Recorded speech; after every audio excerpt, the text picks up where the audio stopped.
Verdadeiros templos construídos dentro da rocha.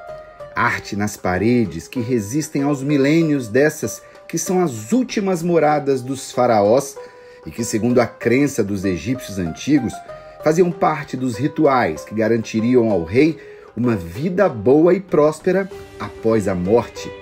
O templo feito pela primeira mulher a governar o Egito e trazer para si o título de faraó, nenhuma mulher é tão admirada pelos egípcios quanto ela.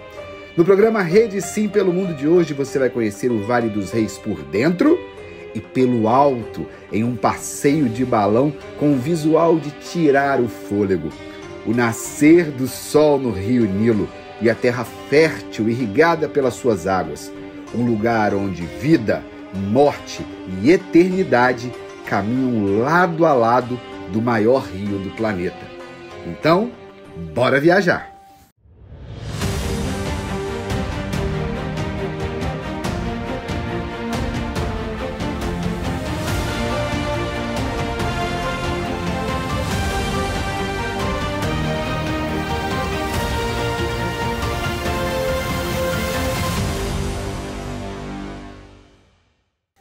Diante de tanta beleza, chega a ser estranho imaginar que estamos dentro de um túmulo. Podemos dizer que, por dentro dessas câmaras, estamos passeando pela mais sagrada arte egípcia. Desenhos que jogam cores na história e nos permitem conhecer como viviam e como morriam os faraós. E o mais impressionante aqui no túmulo do faraó Ramsés IX são as cores das paredes. Olha só, ainda dá para ver cada textura, cada cor. Olha só o teto da tumba, o azul, o dourado.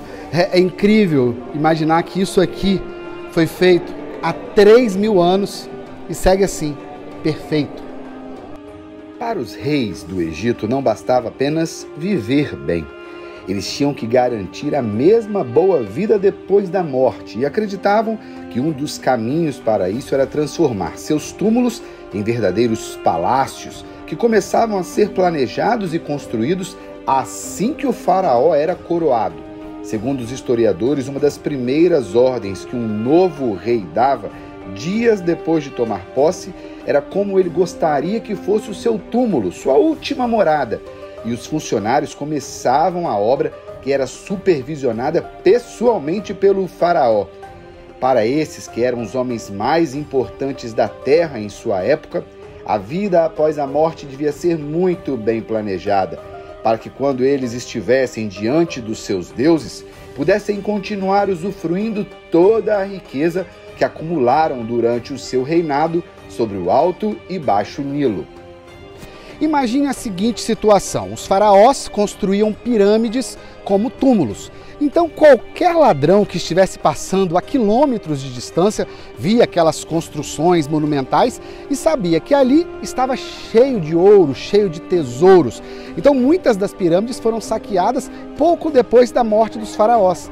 Até que em 1539 a.C., durante o Império Novo, os faraós decidem mudar a estratégia para os seus funerais. Eles vêm aqui para a região de Luxor, para esse vale, e resolvem então esconder as suas tumbas nas montanhas, cavar o mais profundo possível e preservar ali os seus tesouros, ao invés de expor e esconder. E assim surgiu o Vale dos Reis.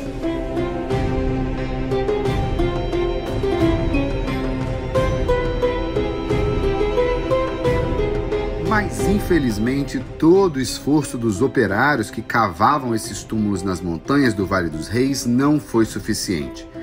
Todas as sepulturas foram saqueadas antes da chegada dos arqueólogos e uma riqueza de valor incalculável foi perdida, ou melhor, foi roubada ao longo dos séculos. Apenas o último túmulo a ser encontrado aqui estava intacto. Em 1922, o arqueólogo inglês Howard Carter liderou uma expedição que chegou à tumba de Tutankhamon. Os tesouros do faraó, que assumiu o trono aos 9 anos e morreu ainda jovem, aos 19, chamaram a atenção do mundo para o Egito. Um dos sarcófagos pesa 150 quilos de ouro puro. Sua máscara mortuária, que hoje está no Museu do Cairo, é rica em detalhes e tem 11 quilos de ouro. E aqui a tumba número 62 do Vale dos Reis, a última a ser descoberta, a tumba de Tutankhamon. Você vê, ela tem um grande diferencial em relação às outras tumbas aqui do Vale dos Reis, porque ela é a única que ainda tem uma múmia aqui. A gente consegue ver aqui o faraó menino, a sua múmia. Tutankhamon não ficou famoso por construir grandes templos ou vencer guerras. Sua fama se dá pelo fato de sua tumba ter sido encontrada intacta. Se o faraó menino tinha tanta riqueza, imagina o que teria dentro do túmulo de faraós como Ramsés II, que reinou por 66 anos e foi considerado o maior de todos os governantes do Alto e Baixo Egito. Infelizmente, isso ninguém jamais irá descobrir. Das 62 sepulturas encontradas no Vale dos Reis, apenas uma é de uma mulher e o templo dela fica bem ao lado do vale. Quando a gente fala em rainha do Egito, a gente pensa logo em Cleópatra, principalmente por conta da magia do cinema, do filme de Elizabeth Taylor. Mas esqueça, porque aqui no Egito, rainha egípcia raiz mesmo é Hatshepsut, a dona desse templo aqui, que nós vamos conhecer agora e tentar entender por que ela foi tão importante para os egípcios. A rainha Hatshepsut mandou construir um templo em sua homenagem cravado na montanha. Seu tamanho impressiona. Esposa e irmã do faraó Tutmose II, que era bem comum naquela época para não misturar o sangue real com outras famílias, Hatshepsut assumiu o trono com a morte do marido e governou o Egito por aproximadamente 22 anos, enquanto o herdeiro do trono, Tutmose III, era jovem demais para assumir. Hatshepsut conduziu o Egito por um período de prosperidade e liderou diversas expedições comerciais para trazer para cá materiais que só existiam em outros países, como alguns tipos de madeira e especiarias. Querida pelo seu povo até os dias de hoje, Hatshepsut se vestia com roupas de homem e era chamada não de rainha, mas sim de faraó, sendo a primeira mulher a governar o Egito entre 1479 e 1458 a.C. Hoje, sua múmia descansa no novo Museu da Civilização Egípcia e é uma das 4 rainhas que estão ali, ao lado de outros 18 reis. Hatshepsut era tão querida que o seu enteado, Tutmose III, quando assumiu, tentou apagá-la da história. Raspou das paredes dos templos e dos palácios qualquer menção ao nome dela e quase que sua múmia foi perdida. Mas ela foi encontrada e seu lugar garantido na história. E no próximo bloco vamos ver o Vale dos Reis de cima, em um passeio de balão, onde é possível ver essa terra de contrastes, onde o rio Nilo deixa os campos férteis bem ao lado do deserto rochoso. A gente volta já.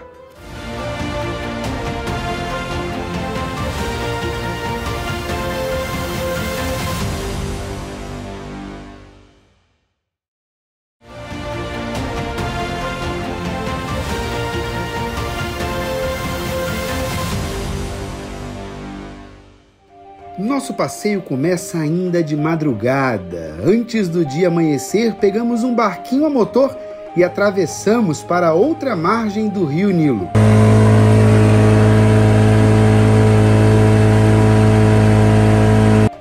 Estamos em Luxor e a nossa aventura começa com os primeiros raios da manhã.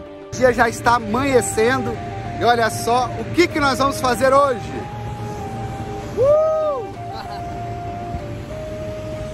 Nós vamos sobrevoar o Vale dos Reis e você vai ver tudo com a gente lá de cima. Os balões coloridos vão deixando o amanhecer ainda mais bonito nessa região do Egito. Vamos ver o Vale dos Reis lá de cima. Esse é um passeio que vem ganhando força aqui no Egito. São vários balões que oferecem esse tipo de experiência única para os turistas. E eu confesso que no início dá até um certo medo, mas passa rápido. Agora o balão começa a subir e o impressionante é como que é tranquilo, como que é suave essa decolagem. Você nem percebe, quando você olha, você já está fora do chão.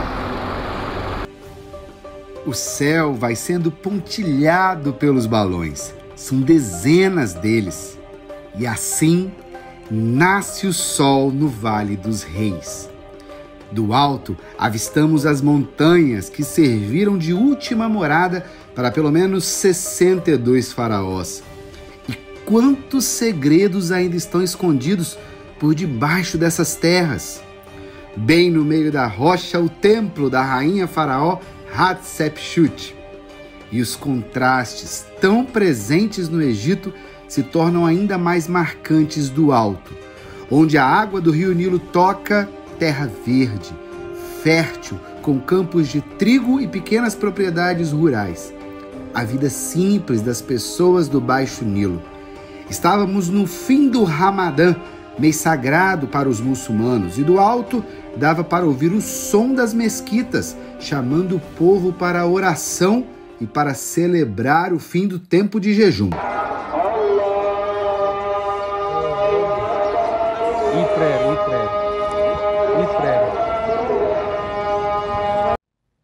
Onde os canais de irrigação não chegam, o deserto, seco, estéril, sem cor e mesmo assim impressionante.